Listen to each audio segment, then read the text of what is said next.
reading for you, I was trying to come up with two images, okay?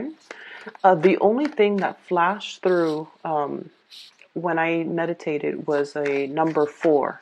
And the way it was written in the reverse. So, number 4 is like this, right? I saw it going the other way.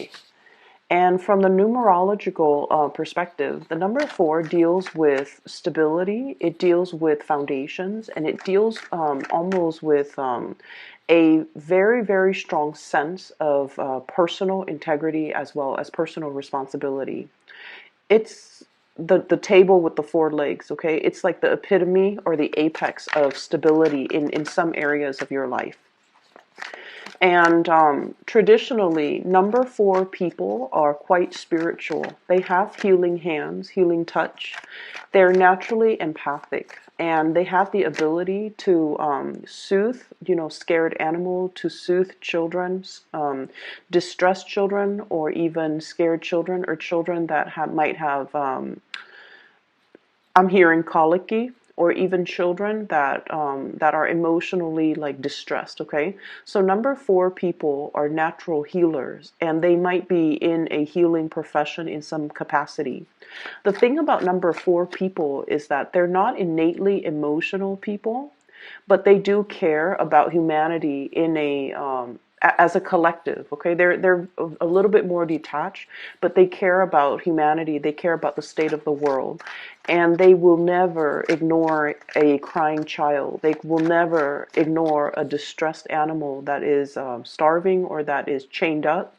And in a way, too, number 4 people, their major fear is about growing old, is about being in a position where they're not independent or they're not self-sufficient, and they might need other people to take care of them. So that's one of the major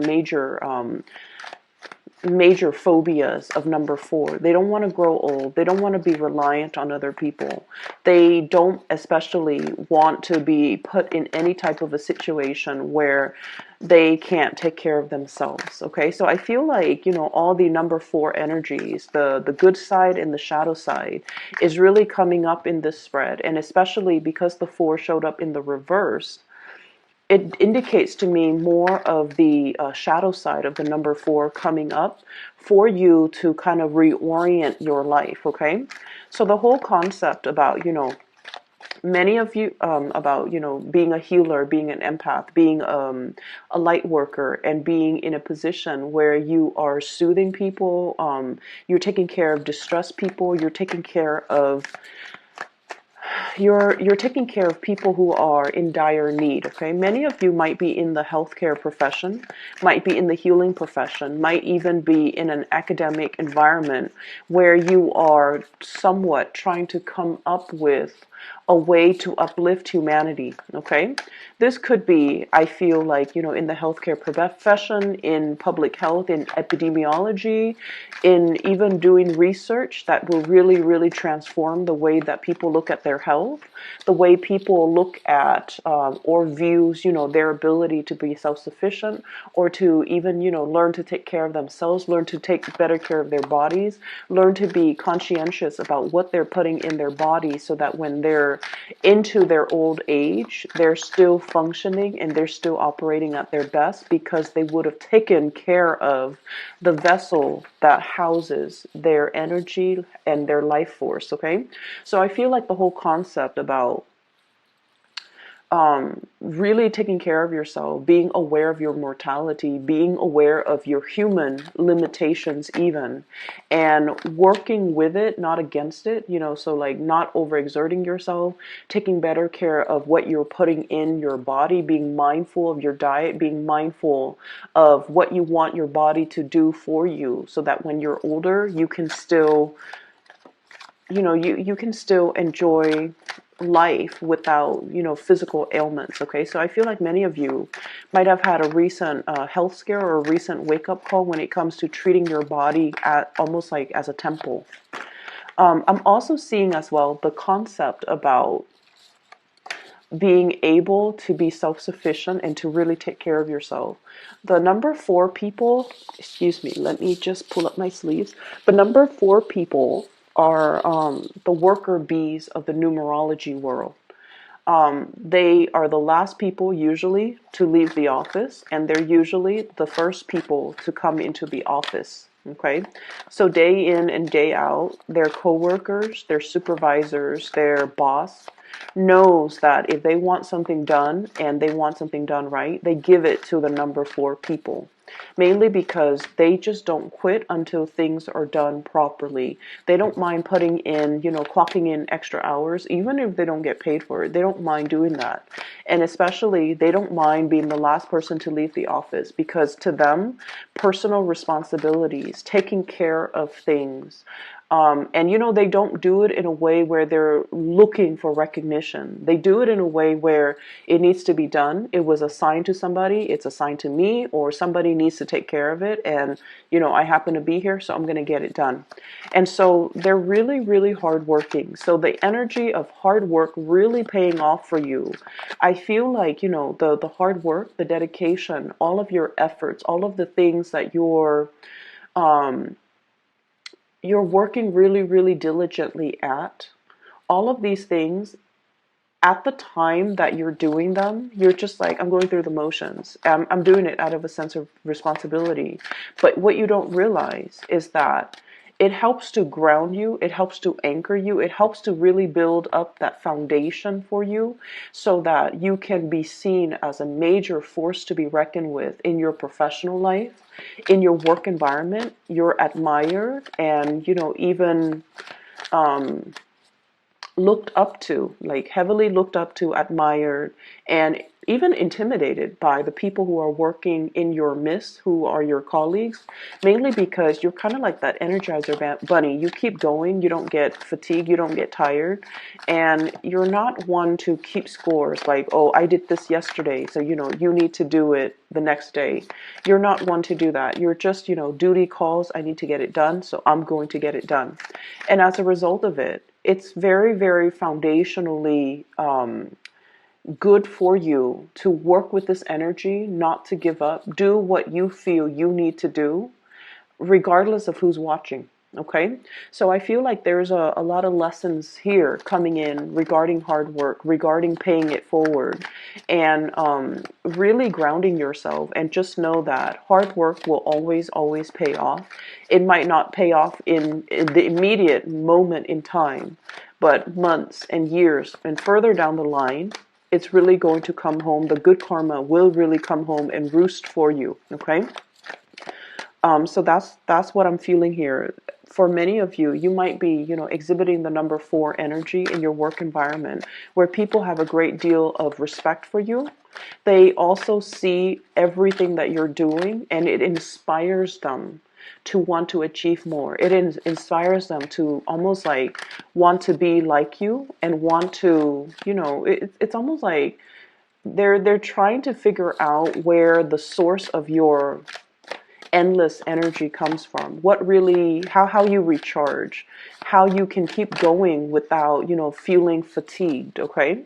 And they're almost trying to figure out where that source of that fountain of youth comes from as well. And I'm hearing the fountain of youth mainly because I feel like for many of you, you don't get tired, and your energy is very sprightly, it's very optimistic, it's very buoyant. And another thing is that number 4 symbol is also very similar to the symbol of Jupiter, and Jupiter deals overall with optimism.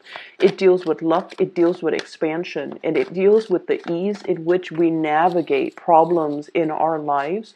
We don't let them bog us down for too long. We kind of blast through it. We pick ourselves up of our own bootstraps, and then we keep going. So a lot of people are looking at you in awe and admiration and wondering where your source of energy, drive, determination, optimism, and abundance is. Where is that coming from? And it's not apparent to them. And I feel like, for many of you in public, you have a very dignified and regal way in which you express yourself. And I feel like, you allow yourself to be vulnerable to the extent where When you're around people that you love and people that you trust 100%, that's when you let the vulnerability shows. But when it comes to, acquaintances and just random people in your environment, they see you as somebody who's like a pillar of strength and stability, like, that the table with the four legs. They don't see you buckle under pressure. And the table with the flat surface, it is able to withstand a lot of weight. It's able to hold and contain a lot of things. So I'm also seeing, kind of like that reservoir, deep reservoir of knowledge, and not only just, technical knowledge, but also spiritual knowledge. So I feel like people see you as being very, very strong, very, very stable. You don't buckle under pressure, and you never need to ask other people for help, okay? Let me get two more cards for you. Okay, so we have two. Which I feel brings me to the point of the reading. Because, like I said, the number 4 comes out almost like in the reverse. Okay, I'm seeing it kind of like a reflection of it in the mirror, where it's transposed in the opposite direction. So what that means is there will be situations, a lot of situations, a lot of troubleshooting, a lot of fires that you have to put out in your environment. Okay, you have to bring kind of smearing over into. Into the time of Aries. And I was laughing because when I said smearing, I see this kid with like a crayon and going wild on the walls. Okay, so many of you might have a little bit of like boisterous children. Okay, a little bit naughty, might be getting in trouble. So there's just a lot of fires that you have to put out, either in the household environment or even in your work environment, but you're handling it with such grace. So needless to say, this card really, really drew me to it. So we have here the Ten of Wands, and the Ten of Wands is dealing with a lot of responsibilities. Okay, having a lot on her plate. She's got that other wand on the ground, and if she were to, bend down and pick that up, she's going to drop everything that she's holding. So it's a situation where you kind of need to, really prioritize what's really important right now. Maybe I need to take care of everything here first before I pick up that last project. Maybe I need to learn to take care of myself first before I start helping others. Maybe I need to take these wands home, set it down so that it has a place in my house first before I come back for this other thing. Okay? Or maybe I just need to be strategic about it, put everything down, kind of get a string or a cord or some piece of cloth and bundle everything up so that I can carry them in an easier manner. So I feel like you're shifting priorities, you're shifting your work around, you're moving things around, as well as arranging things so that they're more manageable for you. So I definitely feel like, the later part of this month is about the expending of your energy, okay? Where are you wasting energy? Where are you expending it in the right channel? And how can things and processes and procedures and ways of doing be made so that they are more effective, so that they are more streamlined, so that we can work smart rather than work hard. Okay. I'm also seeing as well there. I'm getting an energy of somebody in your environment that you are trying really hard to please. Okay, and this person comes up here as the King of Pentacles, and for those of you who has this person in your work environment, this is usually like this is somebody that I would call like they see the value in people. Okay, they know that you're very hardworking. They know that you're very honest, straightforward, and they know that when they give you a specific task, that you're going to be able to get it done. So they don't have any complaints about your work ethics. They don't have any complaints about you as a worker. And if you were working under this person, they know that you take care of everything that you're supposed to. So they're not, looking over your shoulders, micromanaging you, or they're not checking up on you every 5 minutes to make sure that you're actually at your desk doing your work. They have a great deal of trust in you. And because they have such a great deal of trust in you, this is not somebody who's very verbose when it comes to congratulations, okay? They're not going to come by your desk and be like, oh, nice work today, or you did a really good job on this account, or you handled this client really, really well, or you did a really good job with, the quarterly summaries or with your reports. Compliments don't come easily with this person. And I feel like the way in which you know that they trust you is when they give you important tasks for you to finish. It's because they trust you. They wouldn't give these tasks willy-nilly to any slacker in the office. They come to you with the best because they know you're capable of doing the best, okay?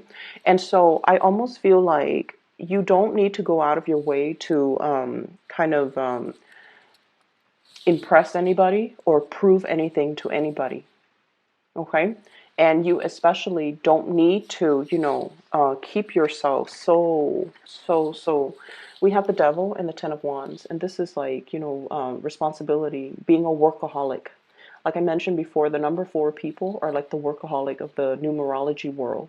This is ultimately workaholism, not having that good personal life and work life balance, feeling a little bit like overwhelmed, kind of like you're sinking or you're drowning with a lot of responsibilities, okay? And so you don't need to, if you feel like, oh, I need to make a good impression, I just started a job, I need to prove myself, you don't have to do any of that, because the people around you, especially that superior, is totally aware that you are capable of doing a lot, but they're also aware that you're hardworking. So you don't need to go out of your way to prove this to things done. Most of those things will be bounced back to us for fixing. So it's really, really important that we look carefully at our workflow and we can figure out how we can improve things rather than piling things on when it's not necessary. Okay? So that's what I'm feeling here. And I'm also feeling as well, for many of you, you have really made it, okay? Hard work paid off in a big, big, big, big way. And I have this card here, the Magician. The Magician is mastering a skill. And what this card denotes to me is it's somebody who's very well-rounded, okay? He has all the suit of he has all the suit. So the sword, the wands, the pentacles, and the cups. Okay, so he's master the 4 elements. And so I feel like for many of you, you're very well rounded. You have a multitude of skills. So I see people who have had a lot of jobs, as teenagers, okay? You might have been a cashier, you might have worked in fast food, you might have been a waitress, you might have been a hostess, you might have been a receptionist. You had a myriad of skills under your belt. And so when you go out into the world as, in your 20s, okay? And you're trying to find like part-time jobs, or you're trying to figure out like, what career path should I go? You have a lot of things to go off of. You have a packed resume, a stacked resume. And I also feel like a lot of the times, one of the dangers about, being so well-rounded and so versatile is that it can make it very difficult for us to really commit to, decide upon, and stick to a specific career path. Because we feel like one career might bring us a lot of financial abundance, for example, but it's not intellectually stimulating. Another career might be very, very intellectually stimulating, but it's really not allowing us to, help people. And then, such as, doing research in a laboratory, like day in and day out, you're stimulated, but you don't feel like you're applying that knowledge or you're helping people in a physical, tangible sense. And then another job that might be really, really, really exciting. It allows us to travel. So, for example, being like a sales rep, and it brings a lot of money, but it's lacking in that emotional abundance because it's hard to maintain a relationship when you're constantly on the go, when you're, sleeping in hotel rooms every night, when you're constantly traveling.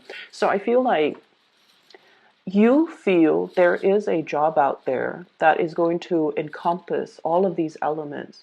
Not only is it going to soothe you, emotionally, it's also going to bring financial abundance. It's going to be intellectually stimulating. It's going to be exciting, where day in and day out is not the same routine.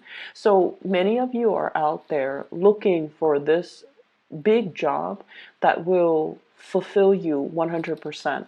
I see a lot of internet-based types of job search. Okay, this is like going on LinkedIn, seeing what other people are up to, looking at the industries that they have collected experiences with. And I see you as well, going online, going to these big organizations like the nonprofit, the company website, and looking to see what careers they have, as well as what job listings are available. So I feel like, you believe there is something out there that is created specifically for you, where you can continue to develop not only one skill, but like all of the skills that you bring to the table. And then you want it to be like a perfect, perfect, perfect match.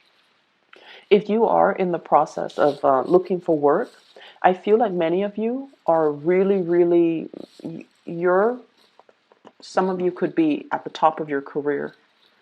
You've already mastered everything. And the work itself, I'm hearing there's a lot of babysitting. Okay. So I don't know if you're taking care of children physically, or you feel like, my job title is a specific way. It was advertised like this, but I feel like I'm picking up a lot of people's slack. And then as a result of it, you don't want to be in an environment where you stop growing. It's like everybody's growing, and you're doing a lot of like legwork, and you're cleaning up after people, and you just feel like there's more to life than this. There's more to my capabilities, and this job is really limiting, my ability to learn more, my ability to expand. So I'm looking elsewhere. So I see many of you looking elsewhere, many of you as well, moving forward and trying to find something that encompasses, everything that you love and that will be more in alignment with you. This is going to be on the horizon for you. Okay, we have the Wheel of Fortune, things turning around, and kind of like, I usually think of this as like a door opening or a portal. Okay, and the stars have to align in order for the portal to open. It's sort of like, those um, it's like those the sacred space, and I'm getting a lot of, Indiana Jones like references, where things have to all be aligned in order for a specific situation to happen, or a specific thing to open. Like the time is not ready yet, and when it does open for you, it's really going to free you from this mental prison here with the Eight of Swords. It's sort of like feeling stuck, feeling like I don't even know which direction I want to go. I want to go in. Having a lot of thoughts, having a lot of what ifs, having a lot of like having a lot of options, having a lot of ideas, and not having anything concrete, or not having, that mentor that can really help you find a straightforward career path even. So I feel like something is going to be open for you.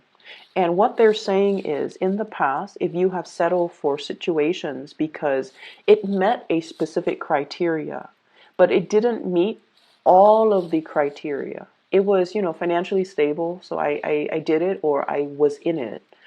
Or the other one, it was, intellectually stimulating, but it wasn't very stable financially. So something is coming into the picture that will honestly, truly meet all of your criteria. And you might have thought that, this situation would never come around, but I feel like it is going to be in the picture for you.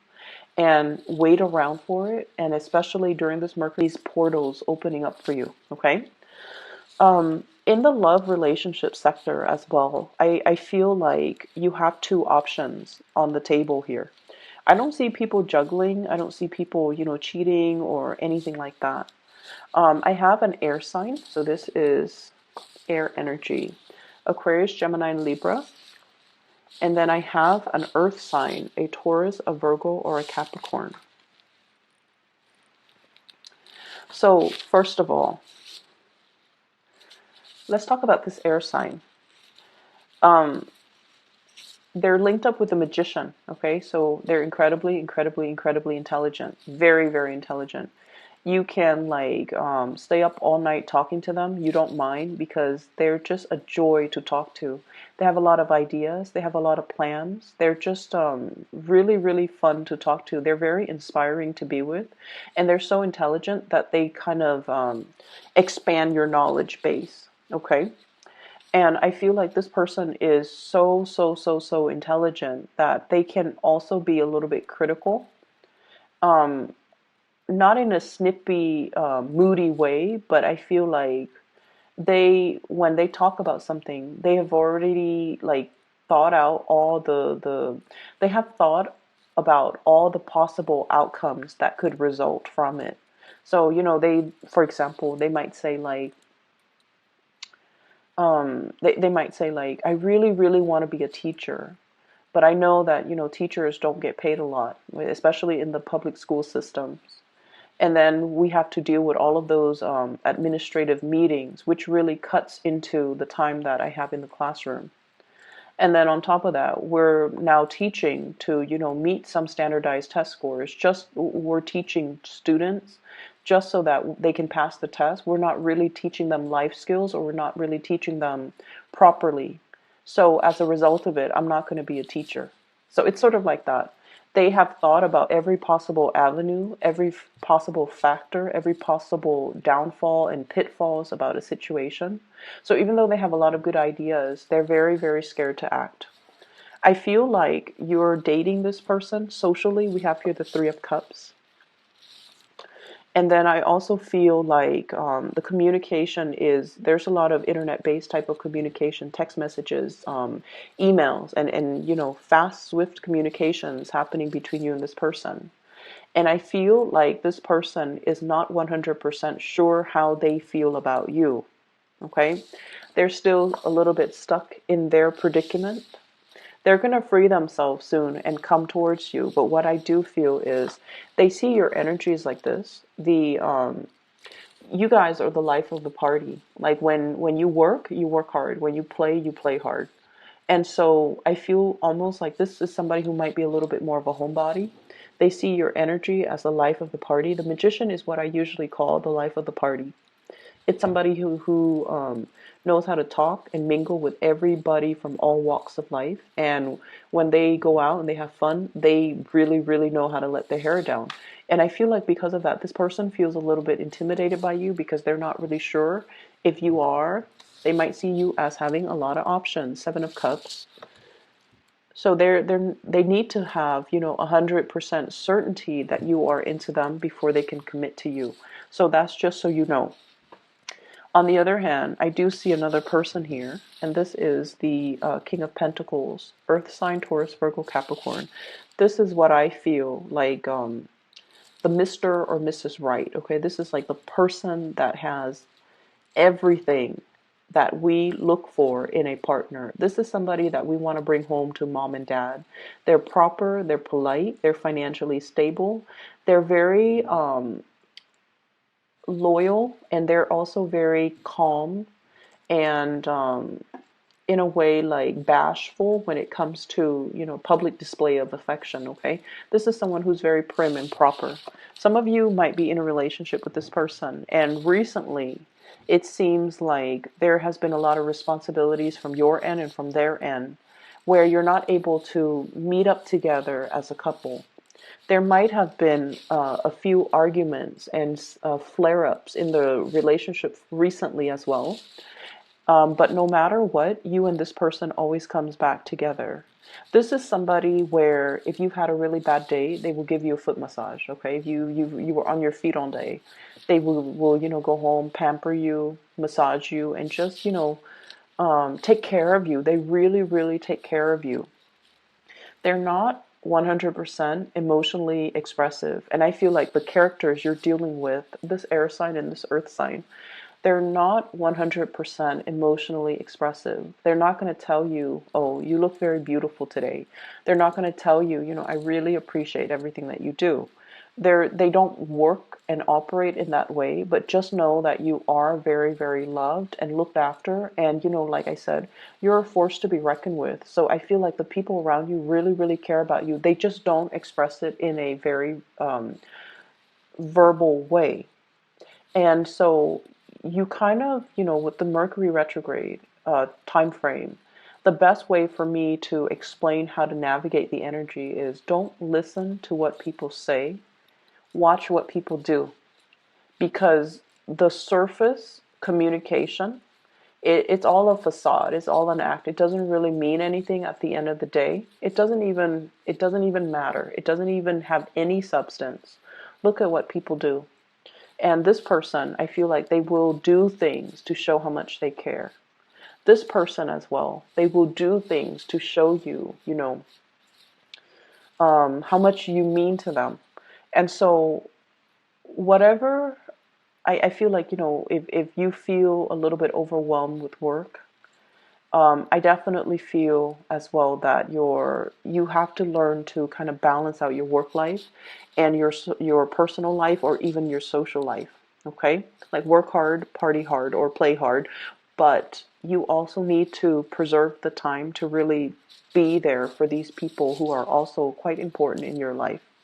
You have some good things coming in, and I can assure you that hard work does pay off. You're going to start to see snippets of it, the payout, okay, at the end of this month, once we pass that, the 23rd, with the Mercury retrograde energy. So things will be righted again. Just make sure that you're not taking your work home. Make sure that, you leave the time and the space for yourself to kind of leave work at work. And then when you get home, that you're not constantly thinking about it, okay? Let me see if there is anything else here. I feel as well, the later part of this month is also a really, really good time for dating and getting back out there and socializing for many of you. So if you are, trying to find the right person, I especially see the latter part of the month being really, really good for Mr. or Mrs. Right, someone who's right up your alley to come into the picture, who sees all the, the good traits, who sees how hard you work, how dependable you are. They're going to be coming into the picture, and I feel like they're very, very much in alignment with your energy. Okay, so I will leave it at that. Leos, I wish you the very best for the latter half of this month. If you are interested in a reading, I do have a link in the description box below for a psychic. Her name is Bridget. She's based out of California. She is phenomenal. I highly recommend her. So if you're looking for a reading for yourself, or if you know someone who is in need of spiritual guidance, I highly recommend that you get a reading from her. I've listed her link below, so if you click on that, it should take you to her scheduling website, okay? Take care of yourself, and I'll talk to you soon.